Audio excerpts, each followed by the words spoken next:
Pasca musim hujan, petugas Dinas Kesehatan Kota Lok Sumawe mulai melakukan fogging atau pengasapan di sejumlah kawasan pemukiman padat penduduk. Program ini dilakukan untuk memutus mata rantai nyamuk demam berdarah dengue di daerah yang terjangkit kasus penularan DBD.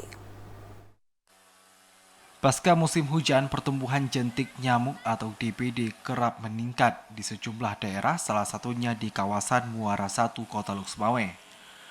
Untuk memutus mata rantai kasus DBD, Dinas Kesehatan Kota Lok Sumawe melakukan fogging atau pengasapan di daerah pemukiman penduduk yang terjangkit endemik.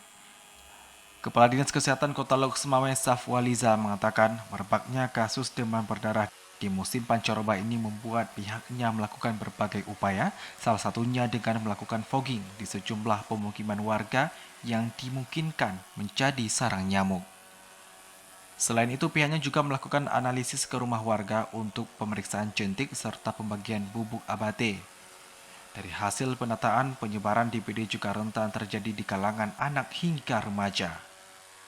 Kalau kita melihat ini kasus DBD ini seringkali itu meningkat di musim penghujan.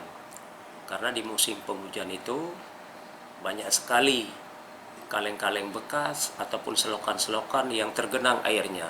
Nah, inilah peran serta masyarakat di sini sangat kita harapkan kerjasama agar kita bisa memutus mata rantai penularan daripada nyamuk Aedes aegypti atau Aedes albopictus ini.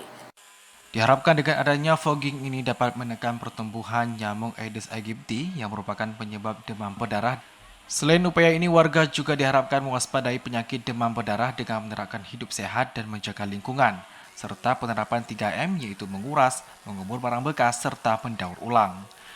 Dari Lok Sumawe, Muhammad Ilyas TVRI melaporkan.